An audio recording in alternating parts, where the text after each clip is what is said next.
Dear students, SRI chemistry classes पर आपका स्वागत है। और आज हम लेकर के आए हैं सॉलिड स्टेट का लेक्चर नंबर 3। बेटा इसमें हम स्टडी करेंगे क्रिस्टल जालक के लिए। तो क्रिस्टल जालक के बारे में आप जानते हो, पढ़ के रखा होगा, और नहीं जानते हो तो आज सीखते हैं। बेटा क्रिस्टल जालक क्या होता है?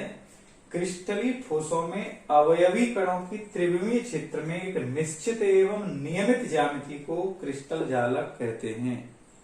बड़ा सिंपल सा है। थोड़े वर्ड्स में यदि आप बात करें कि हमारे पास में क्रिस्टली ठोस हैं तो उसमें अवयवी कण जो होते थे, परमाणु हो सकते हैं, अणु हो सकते हैं, आयन हो सकते हैं, आपको बताया था। तो ये कैसी व्यवस्था में होते हैं? एक नियमित एवं निश्चित व्यवस्था में रहते हैं। तो जो नियमित एवं निश्चित ज्यामिति जो है किसकी? अवयवी कणों की, इसी को कहते हैं हम, इसी को कहते हैं बेटा क्या? इसी को कहते हैं क्रिस्टल जालक। तो बहुत सिंपल और छोटी सी बात याद रखनी है कि क्रिस्टलीय ठोसों में, इसमें बेटा क्रिस्टलीय ठोसों में अवयवी कणों की त्रिविमीय क्षेत्र में, यानी तीनों अक्षों में क्या? एक नियमित एवं निश्चित ज्यामिति क्या कहलाती है? क्रिस्टल जालक कहलाती है। तो याद हुई ना परिभाषा? क्रिस्टलीय ठोसों में अवयवी कणों की एक नियमित एवं निश्चित ज्यामिति ही क्या कहलाती है? क्रिस्टलीय ठोस कहलाती है। अब बेटा इसमें हम पढ़ेंगे जालक बिंदु क्या होते हैं। तो जब हम किसी क्रिस्टल का आरेख बनाते हैं तो उसमें अवयवी कणों को बिंदुओं के द्वारा दर्शाया जाता है। तो उन बिंदुओं को कहते हैं हम क्या? जालक बिंदु। अब बेटा जालक बिंदु, इसके बाद में आप पढ़ेंगे बेटा क्रिस्टल जालक के प्रकार। क्रिस्टल जालक मुख्यतः हम यहाँ पर नॉर्मल स्टडी करें तो 3 प्रकार के होते हैं बेटा। कितने प्रकार के होते हैं? 3 प्रकार के। एक होता है बेटा एक विमीय जालक, 1 डायमेंशनल लैटिस। द्विविमीय जालक, 2 डायमेंशनल लैटिस। एक होता है त्रिविमीय जालक, ये क्या? 3 डायमेंशनल लैटिस। 1 डायमेंशनल का क्या होता है बेटा? हमारे पास में जो अवयवी कण है, जो हम अभी बात कर रहे थे, यदि एक लाइन के अनुदिश, एक रेखा के अनुदिश, यानी कि एक ही अक्ष पर बार बार समान दूरी पर क्या हो? रिपीट होते हैं, पुनरावृत्ति करते हैं समान दूरी पर और एक ही दिशा में, यानी एक लाइन के अंदर, तो इसे बोलते हैं बेटा क्या? एक विमीय जालक। क्या बोलेंगे? एक विमीय जालक। यदि बेटा यही अवयवी कण, और इन्हें क्या बोलते हैं बेटा? ये जो अवयवी कण है, पॉइंट जो है, इन्हें बोलते हैं जालक बिंदु। क्या बोलते हैं? जालक बिंदु। यदि यही अवयवी कण कहां पे रिपीट हो बेटा? एक तल में रिपीट हो। काय में रिपीट हो? एक प्लेन में। यहां आ गया लैटिस पॉइंट, यहां आ गया lattice point, lattice point, lattice point, lattice point. इस तरह से ये जो रिपीट हो रहे हैं एक प्लेन में रिपीट हो रहे हैं, तो इसे बोलेंगे बेटा द्विविमीय जालक। इसे क्या बोलेंगे? द्विविमीय जालक बोलेंगे, या क्रिस्टल जालक। यदि यही बात जब पार्टिकल आपके कैसे एक्स अक्ष पर, वाई अक्ष पर और जेड अक्ष पर त्रिविमीय क्षेत्र में रिपीट हो, यानी एक क्यूब टाइप की स्ट्रक्चर बन जाए जिसमें लंबाई, चौड़ाई, ऊंचाई तीनों चीजें हो जाएं, यहाँ पे ये पार्ट और ये पार्ट कर दिया बेटा, तो इसे बोलेंगे हम क्या? त्रिविमीय जालक। क्या बोलेंगे इसके लिए बेटा? त्रिविमीय जालक।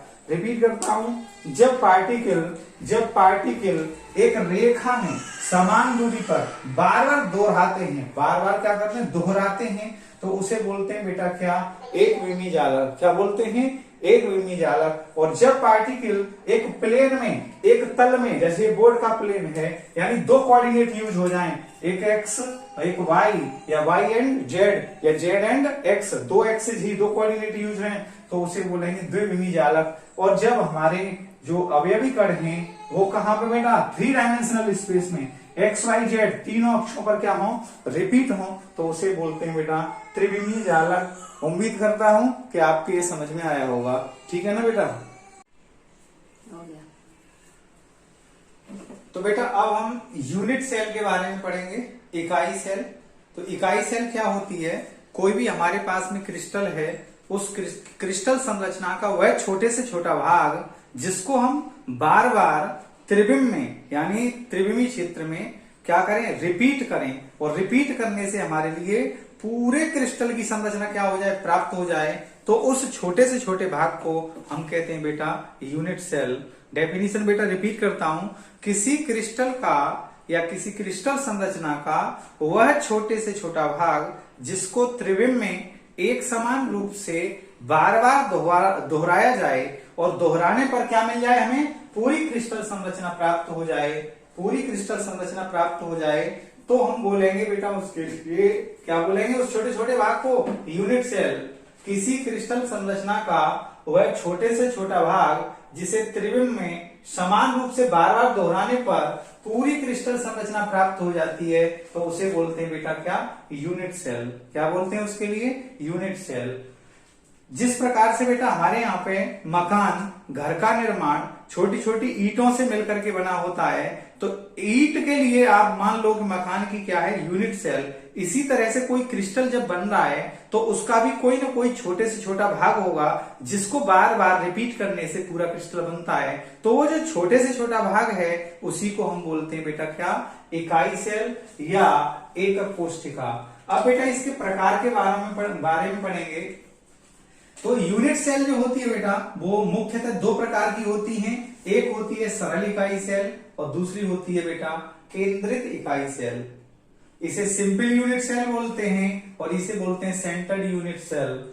अब सबसे पहली बात ये बेटा, सिंपल यूनिट सेल क्या है, तो ऐसी इकाई सेल जिसमें अवयवी कण केवल कहां पर हो बेटा, कोनों पर हो, केवल कोनों पर उपस्थित होते हैं, उसे हम बोलते हैं बेटा सरल इकाई सेल या सिंपल यूनिट सेल बोलते हैं। ऐसी यूनिट सेल जिसमें अवयवी कण केवल कहां पर होते हैं, कोनों पर, उसे बोलते हैं बेटा क्या, सरल इकाई सेल। दूसरी आई बेटा क्या, सेंट्रल यूनिट सेल।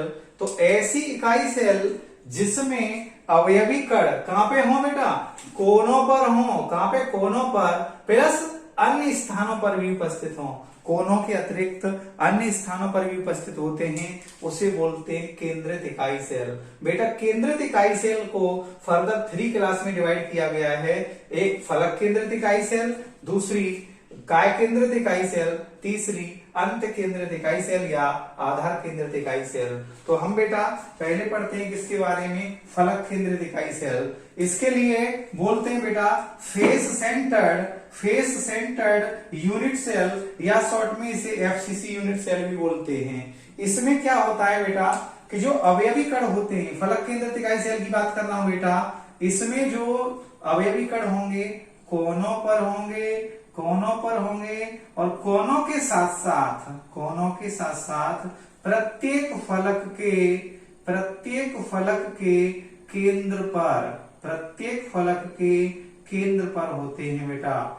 इस यूनिट सेल को आप मान के चलना बेटा एक कमरा, क्या मान के चलें, एक रूम मान के चलें। और एक जब रूम मान के चलें तो मैं अभी बताता हूं बेटा, जैसे कि ये ऊपर वाला छत के केंद्र पे हो गया, नीचे वाला फर्श के केंद्र पर, ये वाला बाईं ओर की दीवार के केंद्र पर, ये दाईं ओर की दीवार के केंद्र पर। कौन सी बच गई, सामने वाली और पीछे वाली। तो सामने वाला और पीछे वाला, ये पीछे वाली दीवार पर और ये बिल्कुल सामने वाली दीवार पर। बिल्कुल मान के चलो बेटा, जैसे कि एक कमरा है, एक छत के केंद्र पे होगा, एक नीचे फर्श के केंद्र पर, एक दाईं दीवार के केंद्र पर, एक बाईं दीवार के केंद्र पर, एक सामने वाली दीवार के केंद्र पर, तो एक क्या, पीछे वाली दीवार के केंद्र पर। तो 6, क्योंकि एक 6 फलक होते हैं बेटा, तो 6 फलक के केंद्रों पे, तो इसमें क्या होगा पार्टी के बेटा, कोनों पर होंगे और प्रत्येक फलक के कहां पे होगा, केंद्र पर। उस इकाई सेल को बोलते हैं बेटा क्या, फलक केंद्रित इकाई सेल। क्या बोलते हैं बेटा,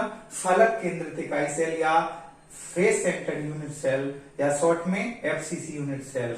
दूसरा बेटा ये है काय केंद्रित, क्या है बेटा, काय केंद्रित इकाई सेल या अंतः केंद्रित इकाई सेल। इसको अंग्रेजी में बोलते हैं body centred unit cell, short में बोलते हैं बीसीसी यूनिट सेल। इसकी परिभाषा बेटा क्या है, ऐसी केंद्रित इकाई सेल जिसमें अवयवी कण कहां पे हो, कोनों पर, और कोनों के साथ साथ बेटा अवयवी कण कहां पे होगा, यहाँ बॉडी सेंटर पे और प्रेजेंट हो। कहां पे प्रेजेंट हो बेटा, एट बॉडी सेंटर। याद रखेंगे याद रखेंगे कि यहाँ पर कोनों के साथ साथ बॉडी के सेंटर पर भी प्रेजेंट होता है, उसे बोलते हैं बेटा बीसीसी यूनिट सेल या काय केंद्रित इकाई सेल। नंबर 3 अंत केंद्रित इकाई सेल या आधार केंद्रित, अंग्रेजी में बोलते हैं बेटा एंड सेंटर्ड यूनिट सेल या बेस सेंटर्ड यूनिट सेल। इसमें क्या होता है, कोनों पर तो बेटा सब में होते हैं, यहाँ पर भी कहा होंगे, कोनों पर होंगे, कोनों पर लगा दिया। कोनों के साथ साथ क्या इसमें डिफरेंस है, किन्हीं दो समांतर फलकों के केंद्र पर, दो, चाहे ऊपर वाला और नीचे वाला, या सामने वाला पीछे वाला, या बायां वाला और दायां वाला, दो पेयर लिया जाएगा। मैंने ले लिया बेटा ऊपर वाले फलक के केंद्र पे और नीचे वाले के फलक के केंद्र पे। ये वाली जो यूनिट सेल बनी है वो ईसीसी यूनिट सेल बनी है, अंत केंद्रित इकाई सेल बनी है। तीनों के लिए बेटा आपने समझ लिया। एक बार समराइज करता हूं, सिंपल यूनिट सेल में पार्टिकल कहां पे होंगे, सिर्फ कोनों पर। केंद्रित में कहा होंगे, कोनों के साथ साथ अन्य स्थानों पर भी होंगे। और बेटा फलक केंद्रित इकाई सेल में कहां पे होंगे, कोनों पर और प्रत्येक फलक के केंद्र पर होंगे।